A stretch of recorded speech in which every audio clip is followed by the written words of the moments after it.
Buenos días, mi nombre es Abel Martínez y estamos en el webinar Funcionarios en Prácticas, donde todos los asistentes y, bueno, en su posterior difusión vais a poder tener delante todo lo que vais a necesitar y lo que vais a tener que hacer desde el momento de los que, bueno, los que obtengan la plaza.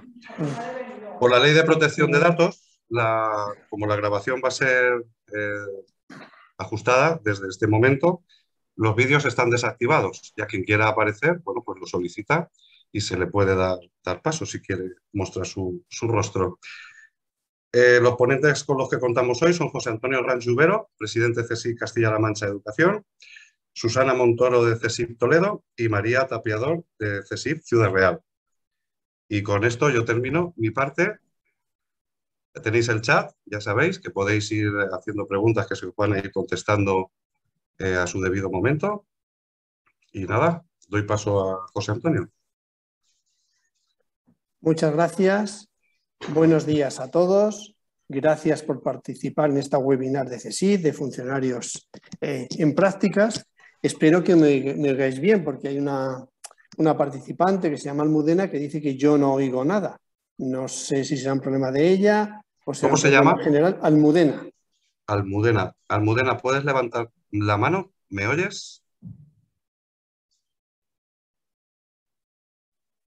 Es que se llama. Vale, pues lo intentáis solventar mientras yo hablo, ¿vale? Bueno, yo en primer lugar daos la enhorabuena porque estáis en la lista provisional de seleccionados que salió el pasado viernes y que pues, posiblemente todo se repita este viernes, ¿vale? Y ya seáis nombrados funcionarios en prácticas. Yo lo que voy a hacer es daros unos consejos generales, algunos de ellos lo reiterarán mis compañeras Susana, que está en Toledo, y mi compañera María, que está en Ciudad Real. Son unos consejos generales. Comenzamos la presentación con esos consejos generales y pasamos a la primera diapositiva, que es quizá la más importante. Si estoy en la lista del viernes, ¿cuándo tengo que entregar mis papeles? Tengo que entregar mis papeles del 1 al 12 de agosto. ¿Dónde tengo que entregar mis papeles? En cualquier Dirección Provincial de Educación. Nos dijo el director general que se puede emplear cualquier procedimiento que está previsto en la ley de procedimiento administrativo, es decir, pues llevar a la oficina de correos, etcétera. Pero que nos recomendaba en todo caso ir siempre a una dirección provincial, a una delegación de educación, para entregar allí los papeles por si había algún inconveniente, había algún problema, ¿vale? Algún problema, pues que os lo dijera. ¿Qué documentos tengo que entregar a partir del día 1 de agosto? Pues dos, ya los vamos a ver. El título compulsado, tenemos que llevar a la delegación provincial nuestro título y una fotocopia del mismo y que nos lo compulsen, y una declaración jurada.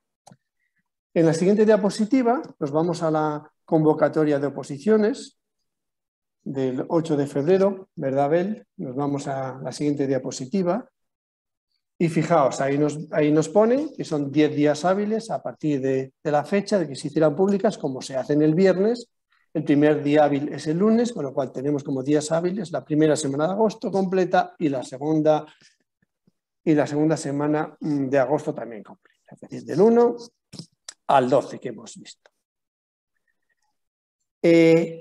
¿Qué documento tengo que utilizar? El primero de ellos, según la convocatoria, es el título original, pero claro, no vais a dar el título.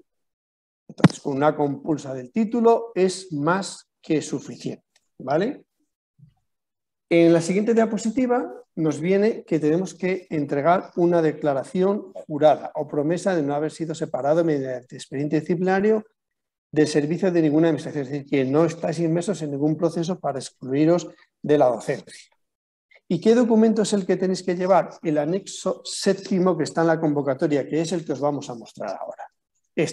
Simplemente es rellenar vuestros datos personales, ¿vale? Simplemente lo firmáis y lo entregáis. Estos dos documentos son los únicos que habría que entregar, ¿vale? Si vais, por ejemplo, si sois de primaria y vais a entregar el papel en la Delegación de Educación de Guadalajara, tenéis que hacer un expon y solicita, una solicitud, diciendo que estos papeles los envíen a la delegación provincial, a la dirección provincial de Huelva, ¿vale?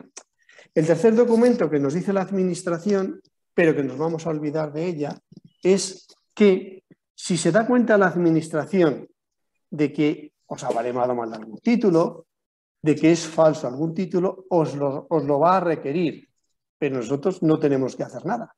Si ellos se ponen en contacto con nosotros nos defenderemos. Si no, nada de nada, ¿vale? Título de la carrera original, sí, compulsado, con el que accediste a la oposición. ¿Qué quiere decir? Esto generalmente la administración no siempre lo hace. Si hay algún caso es porque alguien denuncia, alguien lo denuncia a un compañero. Suele pasar así, pero no es lo habitual, ¿vale? No es lo habitual. El expone y solicita, te lo dan en la propia delegación, o la solicitud se puede, es que estoy viendo el chat y ya os lo digo, o se puede incluso, pues en la página web lo tenemos nosotros, el expone y solicita, ¿vale? El siguiente documento, que tampoco que nos vamos a olvidar de él, también es la certificación, es el siguiente, de delitos sexuales, ¿vale? Es el siguiente documento que tenemos. A ver, es el siguiente documento. Si en su día, cuando hicimos la convocatoria, ya autorizamos a la consejería para que pudiera mirar nuestro certificado de delitos sexuales, pues también nos olvidamos de ello. Nos olvidamos de ello. Luego solo hay que entregar 2 documentos, ¿vale? Y ese expone y solicita si lo hacemos desde una delegación provincial distinta a la que nos hemos examinado. Sí, te compulsan el título y no tienes que pagar nada por ello, ¿vale? Recomendación, tener preparados 2 documentos, está en la siguiente diapositiva, aunque esto se suele entregar el 1 de septiembre en 2 lugares distintos, ¿vale? El primero, la tarjeta sanitaria, porque a partir del 1 de septiembre pasáis a ser de MUFACE en lo que se refiere a la asistencia sanitaria, ¿vale? Luego ahí podéis elegir seguridad social o compañía médica, ¿vale? Pero a partir del 1 de septiembre pasáis a ser de MUFACE. En los primeros días de septiembre tenéis que pasaros por la oficina de MUFACE o hacerlo online y tenéis que elegir si queréis seguir la seguridad social o queréis elegir una compañía médica, ¿vale? No se puede hacer mixta, ¿vale? Entonces, pero lo que hagáis ahora no es definitivo. Todos los años, durante el mes de enero, podéis cambiar de compañía médica a seguridad social o entre compañía médica, de una compañía médica a otra, o viceversa. Y también durante el mes de septiembre, siempre que cambiéis de destino, ¿vale? Es decir, que vosotros año a año podéis ir cambiando, un año estoy en la seguridad social, otro año porque me han trasladado a otro sitio, pues si hay una buena cobertura médica con una compañía, me cambio a una compañía médica, etcétera. Eso ya lo vais viendo vosotros. Y también tendréis que llevar una hoja, especialmente los que vayáis a trabajar en una provincia distinta a la que ya hayáis trabajado hasta ahora, para que os abonen el sueldo con tus datos bancarios, etcétera, etcétera, ¿vale? Todo eso lo dejaréis, la hoja para que abonen el sueldo, en el centro cuando os incorporéis. Fechas importantes para vosotros. Hemos dicho que del 1 al 12 hacemos los papeles. En principio, si es la misma provincia, no hace falta, ¿vale? Pero es mejor llevarla el primer día y que ya manden desde el centro toda la documentación vuestra, como que os hayáis incorporado al centro, etcétera, etcétera. Es mejor. Hacia el 17 de agosto nos dijo el director general el pasado viernes en mesa sectorial que tratarían de hacer la adjudicación provisional de vacantes, la provisional. Y una semana después, la definitiva. Claro, el 17 de agosto es viernes. Si andamos un poco justos de fechas, a lo mejor no es hasta el siguiente lunes, ¿vale? Tenedlo presente, hasta el 17 de agosto. ¿Qué es importante? Van a adjudicar siempre una plaza por la especialidad por la que hayáis aprobado y por la que os habéis presentado y habéis aprobado. Solo en el caso de que no hubiera plazas, imaginaos que soy de primaria y no hay tantas plazas de primaria como aspirantes, perdón, como seleccionados de la oposición. Os podrían dar una una plaza, por ejemplo, de primaria bilingüe. Pero nos dijo el director general que iban a intentar que al 100% de los seleccionados darles una plaza por la especialidad por la que han aprobado. ¿Vale? En la siguiente diapositiva, que es la última, hay una novedad, una cosa de última hora. Primero, tenéis que hacer una memoria de prácticas personal. A ver, la fase de prácticas todo el mundo la aprueba y tenéis 2 intentos para aprobarla. En Guadalajara, hace unos 15 años, suspendieron 2 personas la fase de prácticas porque daban clase, eran de infantil, daban clase en el mismo colegio y decidieron que como daban lo mismo, hacer solo una memoria de prácticas y firmarla a las 2. Entonces, a las 2 la suspendieron. La repitieron al siguiente y no hubo problemas. También suspendieron a otras personas, en Guadalajara también, aquel año además fue el mismo año. La inspección estaba de dulce aquel año y dijo, esto es suspensos en prácticas. Y igual, estaban 2 chicas en un pueblo muy alejado de Guadalajara y hicieron la memoria práctica diferente, pero las conclusiones, según el inspector jefe, eran las mismas y también las suspendieron. Es decir, tenéis que hacer una memoria de prácticas que sea personal, ¿vale? Una cuestión importante, a lo largo de estos meses, a partir de septiembre, podéis recibir alguna comunicación de la consejería, bien carta certificada o bien SMS, diciendo que os podéis personar en un juicio. No os apuréis, no os apuréis. Los que estéis en la lista del próximo viernes, ya no se os quita la plaza de oposición. A ninguno. A ninguno. ¿Qué pasa? Que hay gente que hace reclamaciones, porque ha habido errores en el baremo, porque la segunda prueba no me la han puntuado bien, etc. Entonces, si el juez admite a trámite esas reclamaciones, hace una estimación. Y, por ejemplo, dice, de la especialidad de PT, pues una persona en principio, Javier, no te van a llamar para primaria bilingüe, ¿vale? Solo primaria ordinaria. En principio, solo primaria ordinaria. Eso nos dijo el director general. Venga, ¿qué pasa? Que hay una persona que reclama un punto que no lo han baremado. Entonces el juez dice, ¿cuántas personas estarían afectadas por ese punto? Pues, por ejemplo, de la lista de PT, del 25 hacia el final. Entonces tienen la consejería obligatoriamente que ponerse en contacto con todos aquellos que van del 25 al final para decirles que se puedan personar en el juicio. No hace falta que os personáis. ¿Por qué? Porque sois afectados. Porque para posibles desempates, en algún momento hay una persona que os puede adelantar. Nunca os van a echar, ¿vale? Nunca os van a echar, pero sí que os puede adelantar. Entonces, que no os lleve a pasar mal rato, ni a no dormir por la noche, ni nada. Es un procedimiento habitual, ¿vale? Vale. Y luego, en cuanto es una novedad de ayer por la tarde, que ayer hubo mesas sectoriales a nivel nacional y como este año hay un concurso de traslados que es nacional, ya nos dijeron las fechas y si no pasa nada vais a tener que hacer vuestro primer concurso general de traslados, que van a ser entre el 17 de octubre y el 7 de noviembre, ¿vale? Esas fechas, quedaos en la cabeza con ellas porque tendréis que hacer vuestro concurso de traslados entre esas fechas, entre el 17 de octubre y el 7 de noviembre. ¿Vale? A ver, me decís por el chat, ¿qué documentos hay que presentar? Un expone y solicita dirigido a la Delegación de Educación por la que os habéis presentado, siempre y cuando no la entreguéis allí. Es decir, si los de PT vienen a Guadalajara, no tienen que hacer ningún expone y solicita, ¿vale? Porque se han examinado aquí. Simplemente un expone y solicita diciendo que eres funcionario en prácticas y que adjuntas esta documentación. Título compulsado necesario para presentarme a la oposición, de diplomado o grado, y la declaración jurada, anexo 7, declaración jurada de que no he sido separada de la administración. Y ya está, nada más. Y con esto doy paso a mis compañeros para que sigan hablando con vosotros y explicándoos algunas cuestiones más. Luego al final, si tenéis alguna duda conmigo, pues me la planteáis. Gracias. Muy bien. Le damos paso a Susana Montoro. Hola a todos, gracias José Antonio, gracias Abel.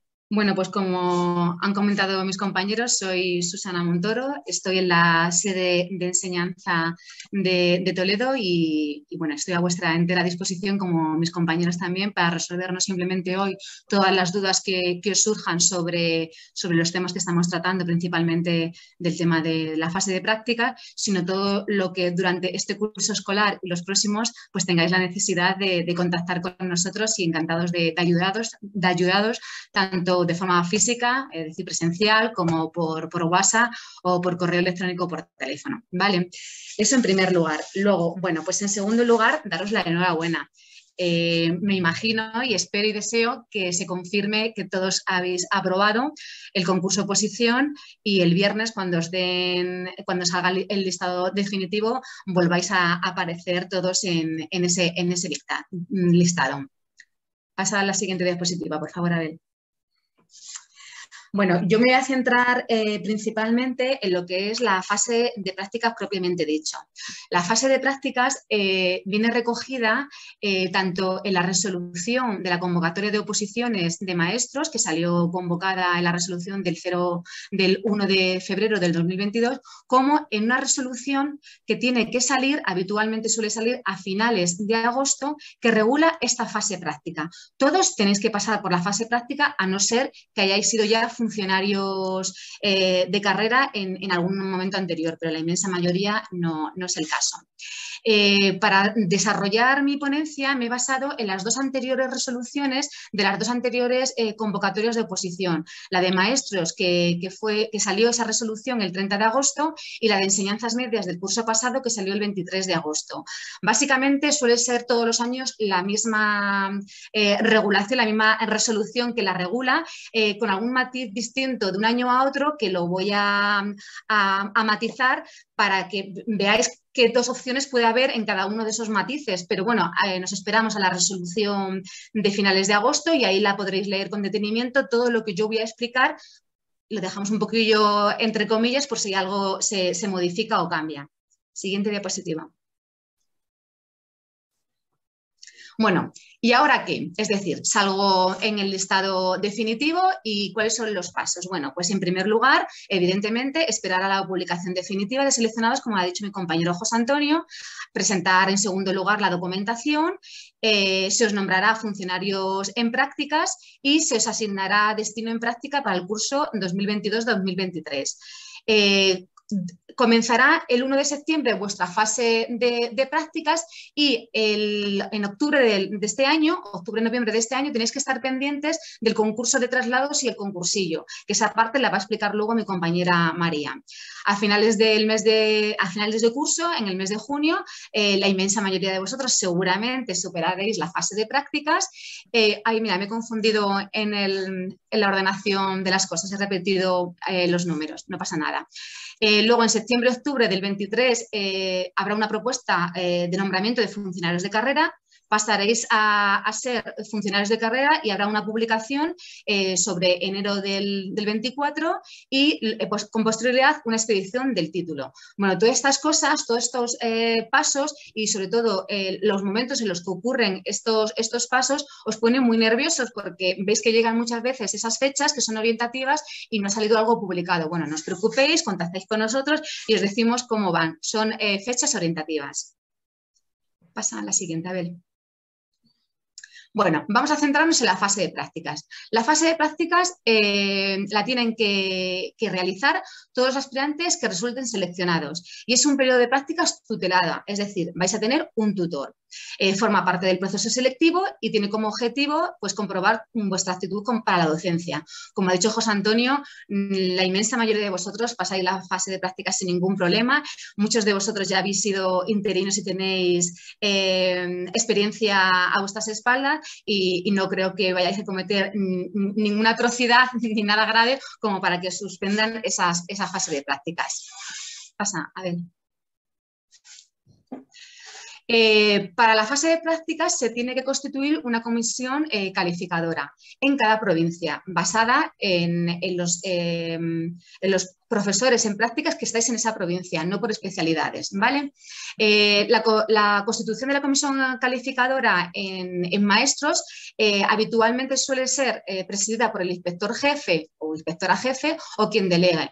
Lo lógico es que haya un inspector específico de prácticas, aparte de vuestro inspector de zona, de vuestro inspector de centro. Entonces, normalmente el presidente es el inspector que delega el inspector jefe en un inspector específico de la fase de práctica. Y como vocales vais a tener al jefe de servicio de personal, un inspector de educación que, como os he comentado, puede ser o el de prácticas o el de centro, y 2 directores de centros que serán designados por el delegado o delegada provincial de educación de la provincia en cuestión. Funciones de esta comisión calificadora. Bueno, pues como indica la palabra, es la de calificar, la de evaluaros.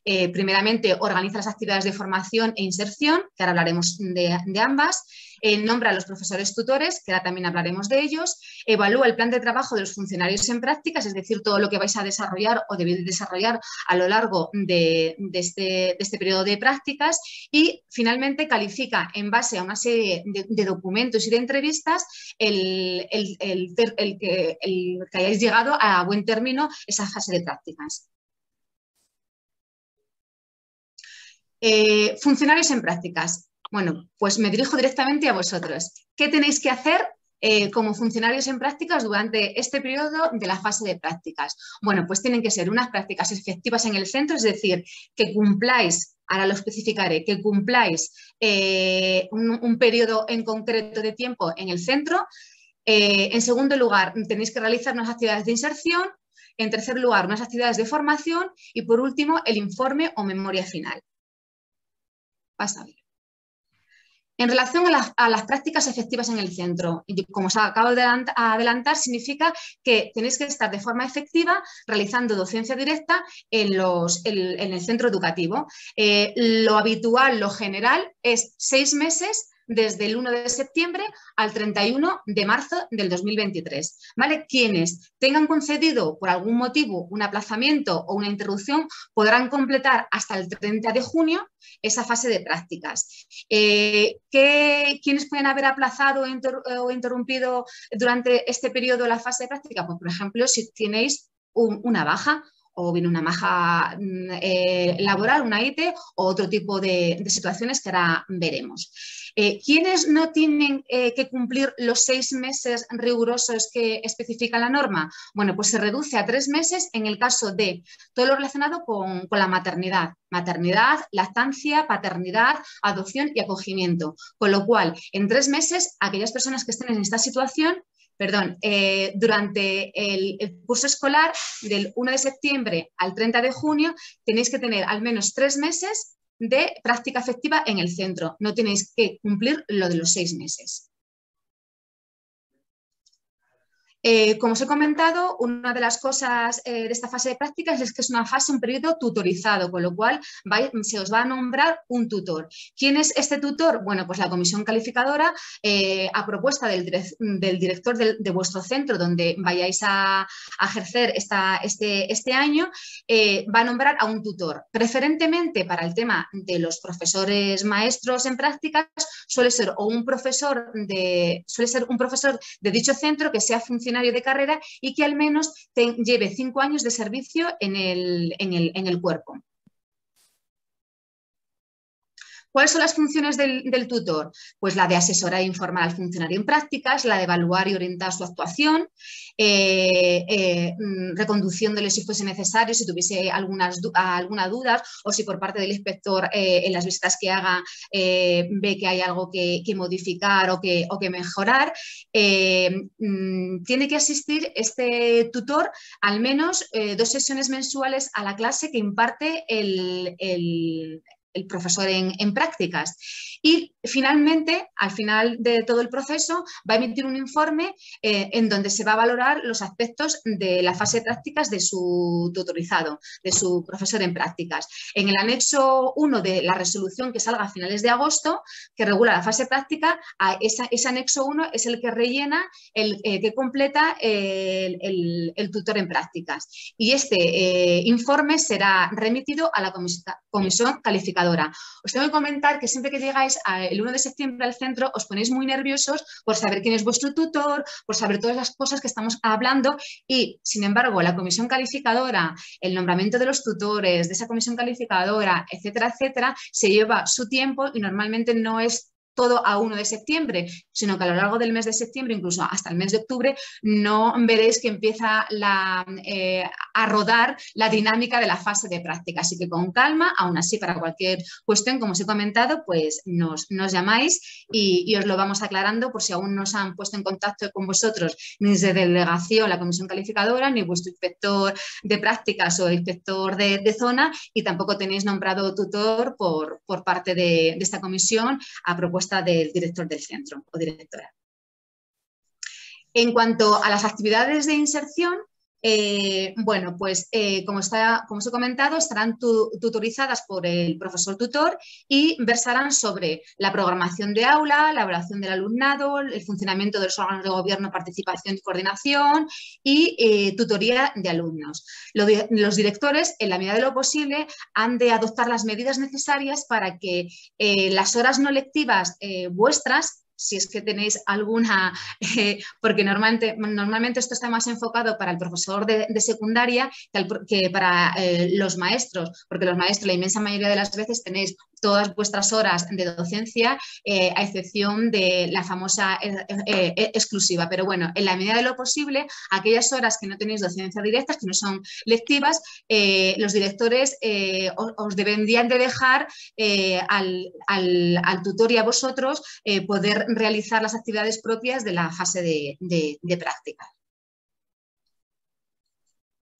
¿Cuáles son las actividades de formación? Bueno, pues tenéis que realizar una serie de actividades de formación. La comisión calificadora se pondrá en contacto lo antes posible, lo que os he comentado, septiembre-octubre, con los funcionarios en prácticas para informar sobre este tipo de formación. Es una formación programada, no la tenéis que elegir vosotros ni buscaros las artimañas para hacer esta formación. Pueden ser o cursos específicos directamente enfocados para el profesorado en prácticas y o cursos dentro de la oferta general que haya en el Centro Regional de Formación del Profesorado. Las actividades de formación, mira, aquí en este apartado sí que ha habido diferencia en la resolución que os hablaba al principio de la fase de práctica de los profesores de secundaria del año pasado, de los de enseñanzas medias del año pasado, con la anterior resolución de maestros del 2019. En el 2019 a los profesores en práctica se les pedía un mínimo de 50 horas de formación. Sin embargo, el año pasado para los de enseñanzas medias se amplió a 70. Entonces, hay que esperar a la resolución de agosto para poder saber si os piden un mínimo de 50 o un mínimo de 70, pero como os digo, sean 50, sean 70, como van a estar reguladas por consejería y delegación, pues no vais a tener mayor problema. La asistencia es obligatoria, la inmensa mayoría de las veces suelen ser cursos online y los contenidos están relacionados o bien con la didáctica de la especialidad o bien con contenidos educativos generales y hay una parte específica que esta sí la tendréis que hacer todos sí o sí, relacionados con el tema de prevención de riesgos laborales. Lo que comentaba, la formación específica en cuanto a prevención de riesgos laborales es de las 50 o 70 horas, son 30 específicas dedicadas a prevención de riesgos laborales. Y es un curso que también os va a ofrecer en un momento determinado, que también se os informará de cuándo se abren los plazos para poderos inscribir en el Centro Regional de Formación del Profesorado a este curso. Habitualmente no os tenéis que inscribir, ellos os inscriben automáticamente, pero sí que tenéis que dar el consentimiento, bueno, una serie de cosas que hay que estar pendientes, pero no os preocupéis que a lo largo de este primer trimestre se os informará de todas estas cosas y de los plazos. Vale, bueno, ahí podéis ver el contenido de esa actividad de formación de prevención de riesgos laborales y se os expedirá un reconocimiento certificado de formación específica, que luego os puntuará el día de mañana pues, para el concurso de traslados, por ejemplo. Y por último estaría el informe final. He puesto el C y es el D.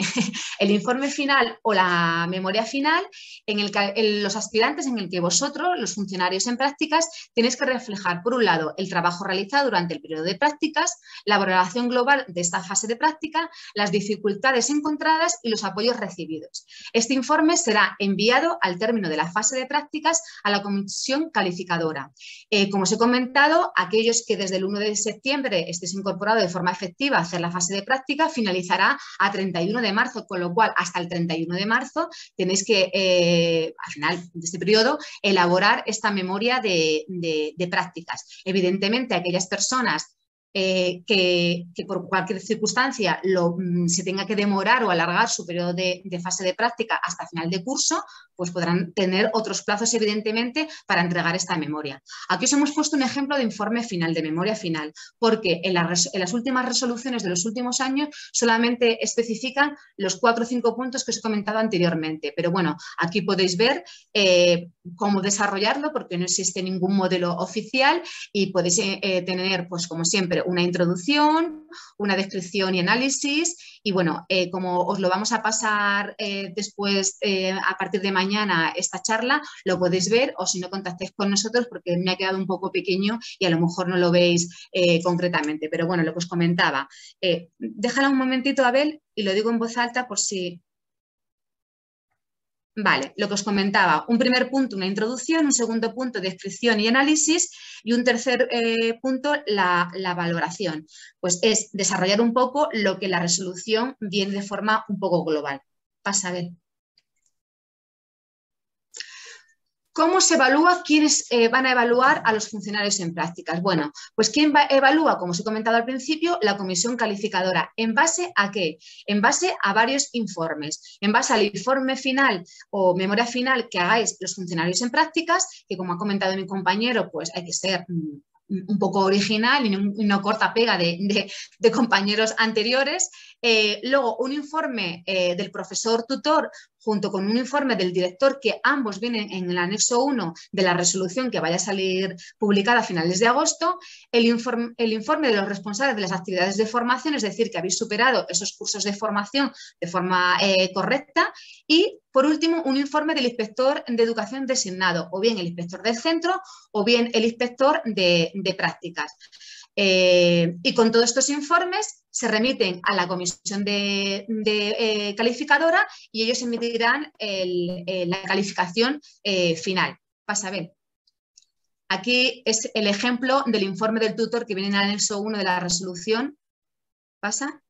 Y en el mismo anexo 1 viene el informe del director. ¿Vale? Ellos tienen que dar sus datos personales, los vuestros, y una serie de ítems completar. Luego, por otro lado, está el informe del inspector del centro. Este informe estará basado en el seguimiento del funcionario en prácticas. Entonces, a lo largo del curso escolar, contactará con vosotros y os visitará. Como mínimo, ha de visitar 2 veces el centro educativo para hablar en concreto con vosotros, aunque luego trate otra serie de temas. Puede ser que aparezca más de una vez ese inspector y no hable directamente con vosotros, pero para evaluar vuestra fase de práctica, como mínimo, ha de visitar el centro 2 veces y reunirse con vosotros. El informe del inspector se añade, como hemos comentado antes, al del director y al del tutor y se remite los 3 a la comisión calificadora. Y por último, la evaluación de la comisión calificadora va a emitir un acta final por cada especialidad de maestro. ¿Vale? Al finalizar el curso 2022-2023 va a emitir este acta final de cada especialidad. Siempre os ponéis un poco nerviosos, ¿por qué? Porque como vuestra fase de práctica, la inmensa mayoría de vosotros, finaliza en marzo, de marzo a junio estáis como impacientes por saber qué ha sido de vosotros, si estáis aptos o no calificados. Bueno, pues tener paciencia porque la comisión calificada se reúne a finales de curso, porque si hay algún compañero que haya demorado su fase de práctica por cualquier causa justificada. El acta no se emite varias actas según vayáis acabando cada uno de vosotros, sino un acta final global por especialidad. ¿Vale? Y en ese acta va a aparecer solamente calificados aquellos que hayáis completado el periodo de práctica. Completado significa que hayáis hecho los 6 meses o los 3 en el caso de la reducción de aquellas personas que están con algún tema relacionado con la maternidad. Y os va a calificar como aptos y no aptos. El haber completado el periodo de prácticas no significa que hayáis aprobado la fase de prácticas, ¿vale? Entonces, una cosa es completar los 6 meses y otra cosa es ser apto en la fase de prácticas. Entonces, en este acta final va a aparecer apto y no apto. Y como novedad, el año pasado, en el caso de los profesores en prácticas de enseñanzas medias, y creemos que va a ser así a partir de ahora también para vosotros los maestros, aparecen aquellas personas que no están evaluadas porque no han completado la fase de práctica, es decir, que por cualquier circunstancia no hayan completado esos 6 meses o esos 3 meses en el caso de la gente relacionada con el tema de la maternidad, no se les pone no aptos, sino que no se les puede calificar porque no han finalizado, porque no lo han completado. Entonces, la novedad del año pasado fue poner no calificados. Eso conlleva un punto a vuestro favor, porque no es lo mismo no estar apto que no estar calificado. Si yo no estoy apto, lo que me va a ocurrir es que nada más que tengo la posibilidad de hacer un año más en el curso siguiente la fase de práctica. Pero si me ponen como no calificado, es como si no hubiese hecho la fase de práctica, entonces tengo más de una opción. Al año que viene sería mi primer año de prácticas y al año siguiente, si suspendiera, si no fuese no apto, podría volver a repetir la fase de práctica. Entonces, este matiz, esta diferenciación de los años anteriores en la regulación de la fase de prácticas nos parece en su momento acertada porque os da más margen para aquellas personas que no hayáis completado la fase de práctica. Y una cosa importante, todos tenéis que participar, como va a decir luego mi compañera María, en la fase de concurso, que es alrededor de octubre-noviembre. ¿Por qué? Porque tenéis que concursar porque no sabéis lo que va a ser de vosotros en marzo o en junio del año que viene. Entonces, este año, o sea, dentro de 4 meses será el concurso de traslado, tenéis que concursar todos independientemente de en el momento en el que estéis y si estáis o no realizando la fase de práctica porque estáis de baja, porque estáis de maternidad, porque estáis de excedencia, todos debéis de concursar de forma obligatoria. Y luego ya veremos al final del curso del año que viene si habéis conseguido o no ser aptos o no aptos en la fase de prácticas, si ese concurso sigue su curso. Pasa, Abel. Esto es un poco resumen de lo que acabo de decir.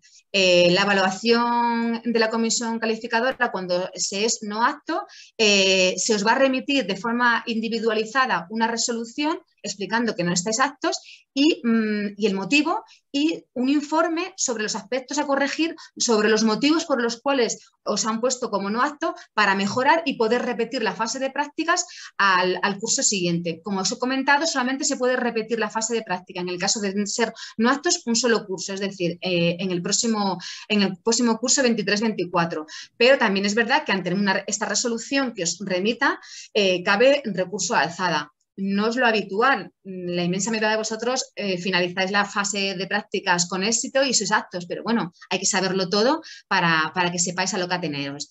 Y como os comentaba, los declarados no aptos por segunda vez pierden todos los derechos de ser nombrados funcionarios de carrera. Así que, bueno, en la medida de lo posible, no os queremos asustar, pero también os queremos decir que lo toméis con cierta seriedad todo ese periodo. Y lo que os comentaba y matizaba anteriormente, es diferente estar no apto de ser no calificado. A los no calificados se va a elaborar un listado de la gente que no ha sido calificada por el motivo. ¿Y qué motivo? Razones justificadas. ¿Cuáles son estas? Porque ha habido un aplazamiento, por algún motivo, porque lo ha interrumpido, por alguna baja, o por razones de índole administrativas como pueden ser los permisos, las licencias, las bajas prolongadas, etc. Entonces, si durante todo el curso escolar de los 9 meses no completa los 6 que necesita la fase de prácticas, puede realizar la fase de prácticas al año que viene, se le no califica y por lo tanto puede no simplemente hacer la fase de prácticas al año que viene, sino que tiene, por así decirlo, otra repesca dentro de 2 años. Y bueno, Pues por mi parte, espero haberlo resumido lo máximo posible y haberos aclarado todas las cosillas. No quiero dejarme nada en el tintero, pero tampoco extenderme demasiado. Y os repito bueno, que estamos a vuestra entera disposición y creo que si habéis conseguido llegar hasta aquí, pues lo que os queda es mucho más fácil y más ameno y al menos es lo que pretendíais, con lo cual hay que cogerlo con ganas y con gusto. Paso la palabra a mi compañera María. Hola a todos. Bueno, yo, como ha dicho mi compañera Susana, voy a hacer la parte del concurso para explicaros un poco cómo tenéis que proceder este año, ¿vale? ¿Compartimos la pantalla? Sí.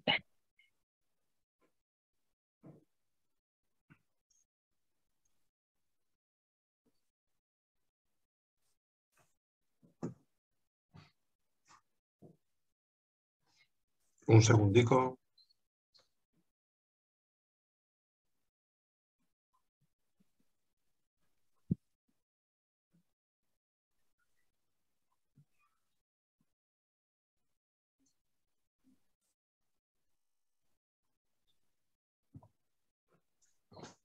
Vale.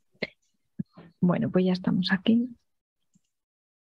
Como veis, el concurso general de traslados, que como bien ha dicho mi compañera Susana, será para mediados de octubre, noviembre, es obligatorio para todos, ¿vale? Todos tenéis que concursar independientemente de si aprobáis o no, ¿vale? Este primer año no tenéis que aportar ninguna documentación acreditativa de méritos ni nada, porque todos vais a empezar participando con 0 puntos, es decir, vais a concursar sin puntuación. Lo único que se tiene que tener en cuenta va a ser la nota de oposición a la hora de ordenaros, ¿vale? Vas a ver. Vale. ¿Obtendré plaza en mi primer concurso? Pues puede ser, pero es poco probable, ¿vale? En los concursos de traslados se ocupan plazas que se llaman plazas orgánicas, que no son todas aquellas que vamos viendo a lo largo de nuestra vida como interinos que van saliendo de vacantes. Es decir, ahora esas plazas tienen que cumplir unos requisitos y no son tantas como las que vemos para interinos. Entonces, por eso decimos que no es muy probable que en el primer concurso ya cojamos la plaza que queremos. No que cojamos plaza, sino la que nosotros a lo mejor nos interesa, ¿vale? Vas a ver. ¿La baremación es igual que la oposición? No, aquí ahora el baremo cambia. Hay otros ítems y además, como ya digo, vamos a partir todos de cero y se van a ir contando de forma diferente. Para poder, en este aspecto no me voy a extender. Lo primero porque vais a participar desde cero y lo segundo porque aún ni siquiera ha salido la resolución. Os voy a dejar tranquilos porque dentro de un tiempo, cuando salga la resolución del concurso de traslados, se va a hacer otra webinar indicando el proceso, la solicitud y todo eso para vosotros, para funcionarios en prácticas. Así que en ese sentido no tengáis prisa, que luego será todo más fácil de comprender con la resolución delante, ¿vale? Pero lo dicho, el baremo cambia bastante. De todas formas, si queréis ver un poco cómo se va a empezar a baremar cuando ya paséis el primer año, como con vuestra plaza definitiva, lo podéis ver en anteriores convocatorias que las podéis encontrar en nuestra página web y también tenemos una calculadora para el baremo de concurso que es muy útil, ¿vale? Pasa a ver. ¿Qué hay que tener en cuenta a la hora de elegir? Estás obligado a participar en todos los concursos de traslados que se convoquen hasta que tengas un destino definitivo. Si no tienes destino definitivo, quedas en situación de expectativa. Vale, ¿qué es eso de expectativa? Cuando, por ejemplo, imaginaos, vais a pedir en este concurso 5 localidades. Está claro que a lo mejor en esas 5 localidades es muy difícil que os den una plaza definitiva. Si no conseguís esa plaza definitiva, vais a pasar a estar en expectativa, que es como en el aire, ¿vale? Vais a pedir cada año como una vacante. Sí que es verdad que lo vais a poder hacer antes del concursillo y antes de las comisiones humanitarias y que todo el mundo coge vacantes bastante llamativas, pero bueno, ahora más adelante en las siguientes diapositivas también os voy a explicar los contras de quedaros en expectativa. Vas a ver. cada cual tiene que ejecutar su propia estrategia. Si participas sin puntos y sigues en expectativa, como os he dicho, eliges el destino antes del concursillo, antes de las comisiones humanitarias, y suelen ser destinos, como ya os he dicho hace un momento, muy atractivos, prácticamente al lado de vuestra casa, ¿vale? Pero en contra tenéis que vais a tardar bastante más en obtener un destino definitivo y, por tanto, empezar a acumular puntos de permanencia en el centro, ¿vale? Pasa a ver. En esta diapositiva os he puesto para que podáis ver cómo se puntúa estando en permanencia en el centro y cómo se puntúa estando en provisionalidad, es decir, en expectativa.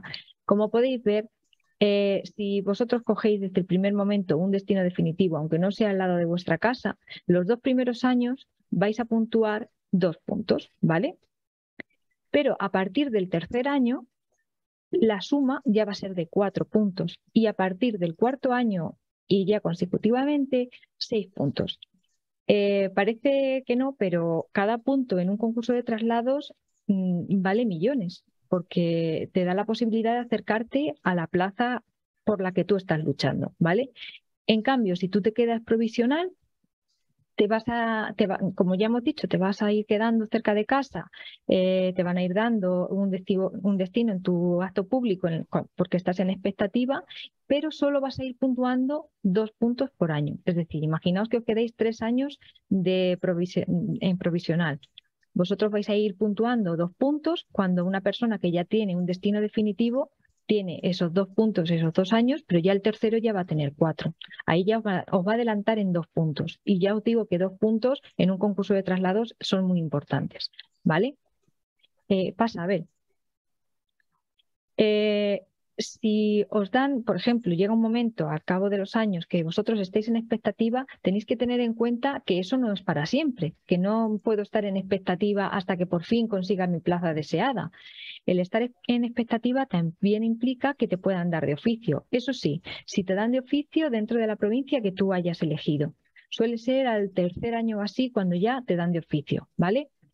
Si te dan de oficio en un sitio que tú no has puesto en tu relación de vacantes, por así decirlo, en tu solicitud de localidades, vas a poder pasar a concursillo. ¿Qué es el concursillo? El concursillo es un pequeño concurso que se hace después de haber asignado todas las plazas, ¿vale? Y ahí se puede participar, como ya digo, todos los funcionarios de carrera o en prácticas que estén habilitados al efecto de la publicación del concurso, ¿vale? En el caso de los de expectativa, como ya os he dicho, si os dan de oficio en algo que vosotros no habíais pedido, podríais participar en el concursillo. Y serían las plazas que resultan de las vacantes otorgadas en el acto público que pides por expectativa, ¿vale? Serán excluidos los que han obtenido destino en el concurso, siempre que no sea de oficio, como hemos dicho, y los que obtengan vacante provisional en procesos previos. Es decir, del concursillo van a ser excluidos el año que te den un destino definitivo, tienes que hacer ese año obligatoriamente en el centro. No puedes ir a concursillo, ¿vale? A no ser, como hemos dicho, siempre que sea porque te lo han dado de oficio. Y al igual que si, por ejemplo, estás suprimido o desplazado y has elegido en el acto público anteriormente, también eres excluido del concursillo. Se puede renunciar al concursillo siempre 5 días tras la publicación de la relación de participantes, es decir, antes de saber dónde te toca. Una vez que sale el concursillo y te han dado la plaza en el concursillo, no puedes negarte a ello, ¿vale? Y la petición de centro se hace con las mismas del concurso de traslados y la misma solicitud, ¿vale? La adjudicación es provisional para el curso siguiente y no se puede renunciar, como hemos dicho, ¿vale? Es decir, el concursillo te va a dar una plaza como si dijésemos una vacante para un curso. Tu destino luego va a seguir estando en el centro donde tienes tu destino definitivo, ¿vale? El año siguiente tendrás que volver a concursar si lo quieres cambiar y si tampoco tienes suerte volverás otra vez a optar a concursillo. Puede que te den el mismo sitio o puede que no, ¿vale? Pasa a ver. Y hasta aquí. Como ha dicho mi compañera Susana, lo que habéis conseguido es ya el objetivo y lo que viene ahora pues es mucho más fácil, os lo puedo asegurar.